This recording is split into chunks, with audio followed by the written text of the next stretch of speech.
I'm always fascinated by moments where Ron DeSantis gets asked, why should you lead the America First movement? Why should you take Trumpism from Trump, essentially? Because the polling, unfortunately, shows that this is Trump's party still.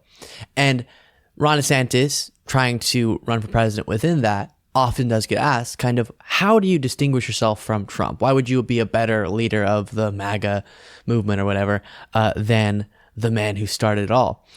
And it's always strange to me how DeSantis chooses to respond. At the beginning of his presidential run, it was almost always exclusively, he was meek on every other subject, but hey, I'm like more anti protocols to COVID than Trump is. I'm more anti-Fauci than Trump is.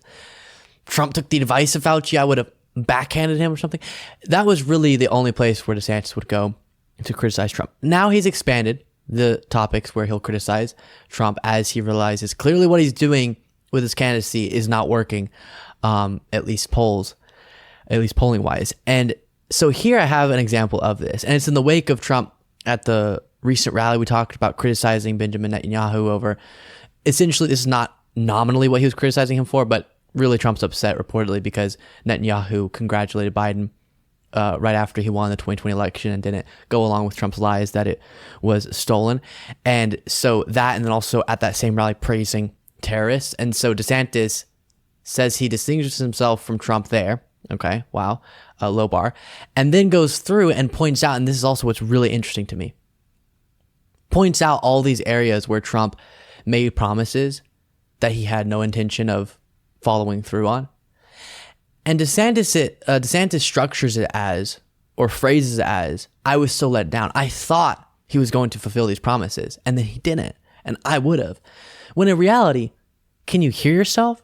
What you're saying Trump said he was going to do, obviously he wasn't going to, and you shouldn't have pretended like he was.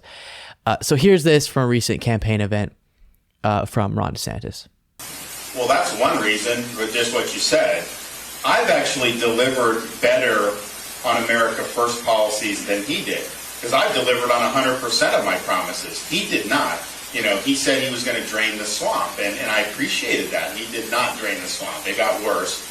He also said that he was going to build a wall and have Mexico pay for it, which I supported, and that didn't happen. And now he was in Iowa recently, and he said, well, there was never any mechanism where he could make Mexico pay. He's like, you can't just tell him to pay. That's not what he was saying in 2016. I was at those rallies. I remember.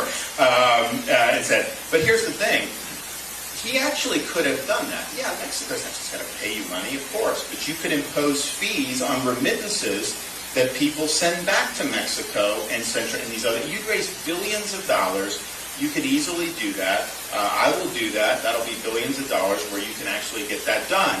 So I think that some of the things that you say you don't like, I think that's part of the reason some of the other things didn't get done. I mean, you know, why would I want to alienate anyone unnecessarily? Like, if I take a strong position and you disagree with me, that's fine. That's what leadership is.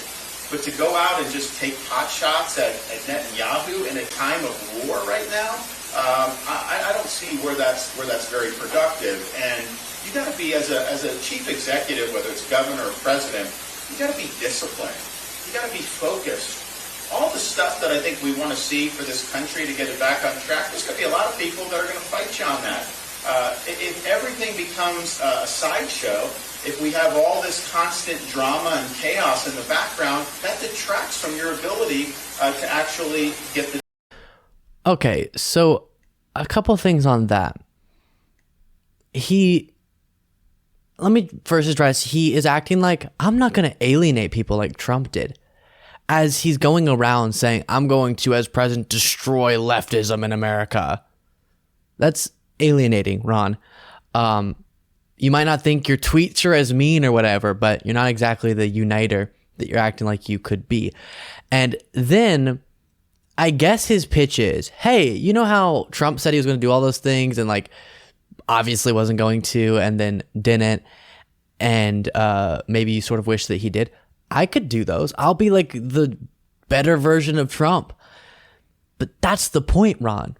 The policies, the promises, That's not why people support him. That's why we say this is a cultish like following of the guy, because it's about him as a person. It's weird. I don't get it. As we talked about previously, you don't see this sort of loyalty to Joe Biden as a person, but instead just him as the better candidate. And if there was someone better, then boom, vote for that one. And with Trump, it's about him as this icon for people and a personality that they have this attachment to. And a part of their identity has become intertwined with Trump as a figure. As someone who's talked to more Trump supporters than probably most people in the world. And so that is where it comes from. Saying that you could do the Trump promises better than Trump actually isn't compelling, even though you think that would be logically. If someone came along and said, hey, Biden said he was going to do this and this, and I could actually do that, that might be a compelling message.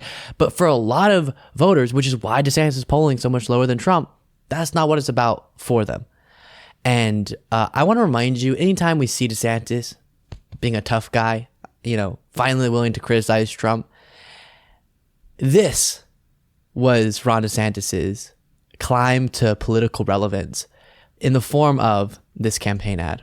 Everyone knows my husband, Ron DeSantis, is endorsed by President Trump, but he's also an amazing dad. Ron loves playing with the kids. Build the wall. He reads stories. Then Mr. Trump said, "You're fired." I love that part. He's teaching Madison to talk. Make America great again. People say Ron's all Trump, but he is so much more. Big league. So good. I just thought you should know. Ron, we're not going to forget that. No matter how many times you try to make us forget, we're not going to forget. Also, excuse me, Mr. Don't Say Gay Bill because of indoctrination. I'm not going to let you indoctrinate kids.